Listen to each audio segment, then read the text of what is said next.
Hi, have you got thousands of Gelliplate prints that you don't know what to do with? I'm Derryn from Art by Derryn, welcoming you to another ArtStart art class. Today I'm going to show you a few different ways that you can use Gelliplate prints in your artwork and also in your art journals. And I'll show you a way that you can store them so that you're not like me at the moment. They're everywhere. What am I going to do with them all? Stay tuned, I'll show you. Let's get started. So here we've got a Gelliplate print, and I've decided I'm going to use the angel as my focal point. I'm just looking at the page here. We know our grid section for our composition. So there's 4 places I could use that on that double spread as my focal point. So I'm just moving it around here, seeing where I'd like it, and I think I'm going to put it there. So grab your Gelliplate print out, see where your focal point is, and then you can just start tearing the edges off so that you can get it to fit the way that you'd like it. And because these prints are so varied, you can see I can just put that page on that scrap over on the other side and make that part of this page again. So when you're tearing your deli paper, it has a tendency to, as you can see here, it goes all kind of wonky in one direction. So you might need to use a metal ruler. It just makes it a bit easier so that you get a straight line with your tears. It's usually only in one direction on the paper though. Just tearing it off. So now I've got another piece to add to the other side as well. And you can see, just fiddle with those for a minute and see which one works best where. Now I'm going to use soft gel matte to attach this. Soft gel matte's great in your art journal because it is a matte. It doesn't let the pages stick together. If you use a gloss, then your pages will be shiny and sort of sticky, and they can actually stick together. So using the soft gel matte in the art journal is really good. I've just, as you can see, attached it all down here, and I'm using a soft wedge. It's a Catalyst wedge, that's the brand name, just to smooth out all the wrinkles. And you could leave them there, it wouldn't matter so much.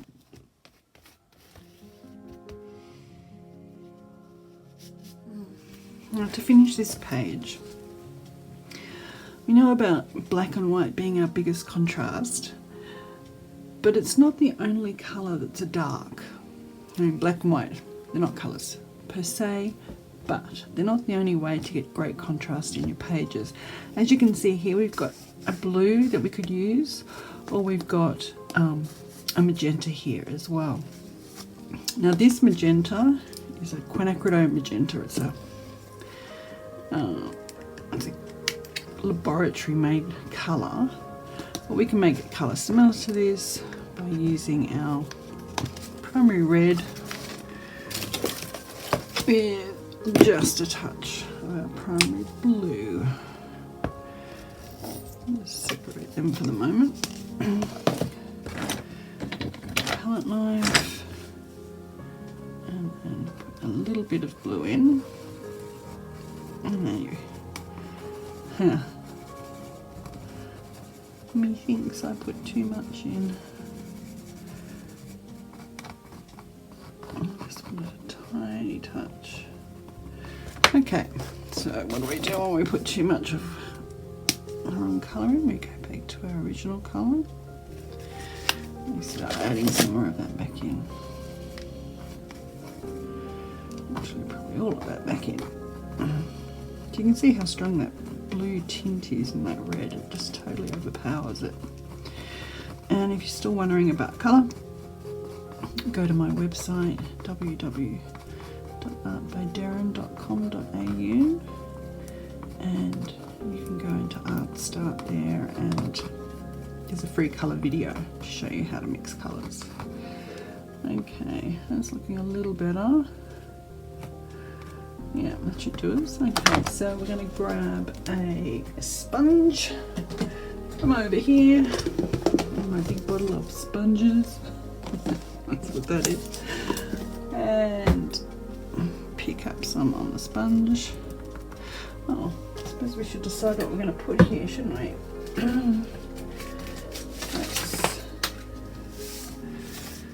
Well, okay, so we've got this pattern here.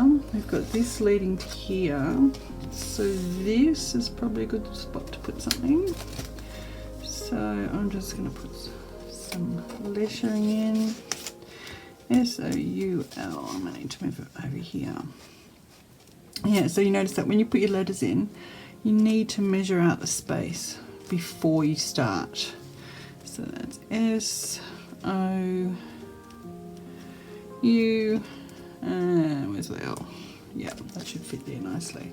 So again, tap, tap, tap with the sponge, straight up and down. It'll give you the cleanest, crispest edge on your stencil. And you don't need to watch me do this over and over again, but you can if you like. Okay, well, see, a bit too much paint on my sponge there and it's crept under the stencil. So we want to sort of line up the bottom of that one, get it in about the same area. So I'm not putting any more paint on my sponge. I'm pretty sure there's enough on there already.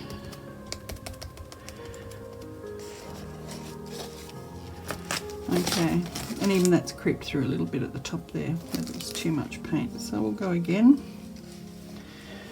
Line up the bottom of those letters. Like so. Oops, I'll put more paint on it then.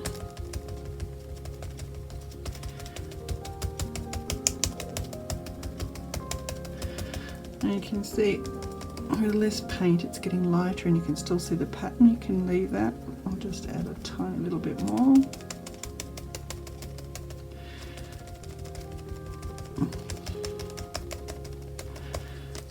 That's a crisper image there. And the L. Just a little harder to line up, but we can eyeball it.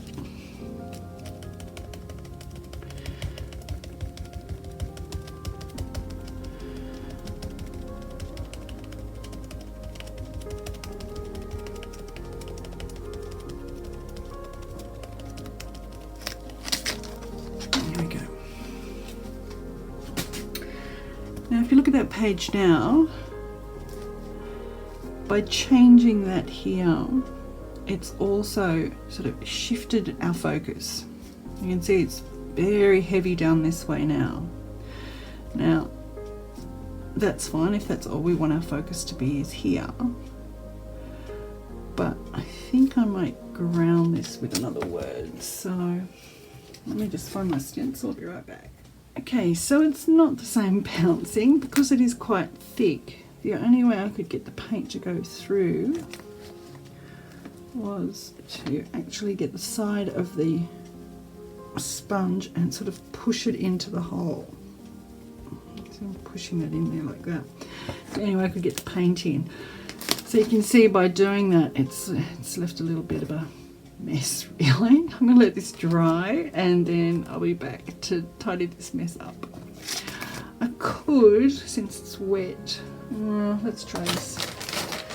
I could get a baby wipe and see if I can get it off. Oh, it's coming off all right. That's because the underneath layer is totally dry. So it creates kind of a barrier.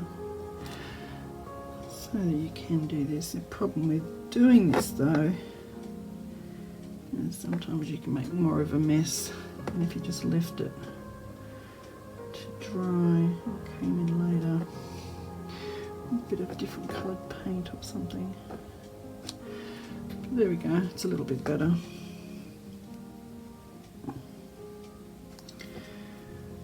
You have to keep putting a fresh side of the baby wipe down so you don't spread the paint everywhere each time you go down. Oh, it's nearly dry. Oh, there we go. It's a little bit better, not much. Okay, so I've had a bit of time to look at this now, and I think this page is finished as is. So I didn't mention as well that, have you noticed you can't see the edges where all those little bits were? I've just stuck those down with some soft gel matte as well.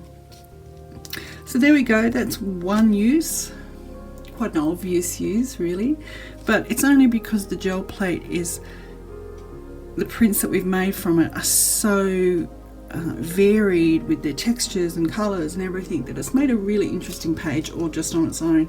Just adding a word there, Soul Journey, excuse me, I'm going to yawn now, oh goodness, sorry. And it's got darks and lights. We've got our dark is a magenta here, which is, well, it's a magenta plus a little bit of blue, and we've got that lights and darks. We've got our focal point, we have movement, so we've answered all of our elements of design. There are lines, we've got different shapes, we've got different tones, darkness and lightness, we've got varied colours. This is a triadic colour system, scheme, sorry, because we've got the yellow, we've got the red, and we've got the blue. We've got texture in here by using our prints in the first place, but also using stamps.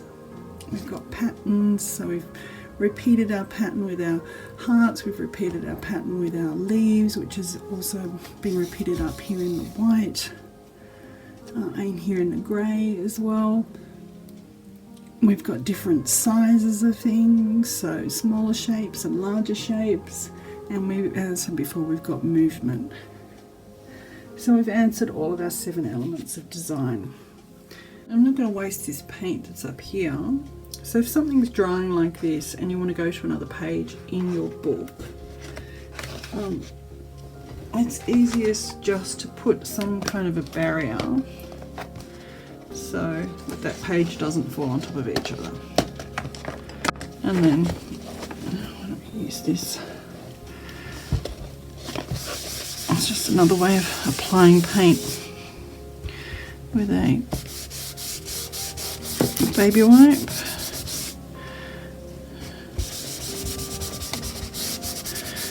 A bit of a horrible colour there, but that doesn't matter, it's only the first layer. So here's our finished page. What I've done is just gone in with a Uniball white gel pen and got around the lettering and around the angel just to bring attention to that. So join me next time for another ArtStart art class where we'll use our thousands of Gelliplate prints to make this beautiful art journal page. Please like and subscribe for more ArtStart art videos, and until next time, get your art started with ArtStart.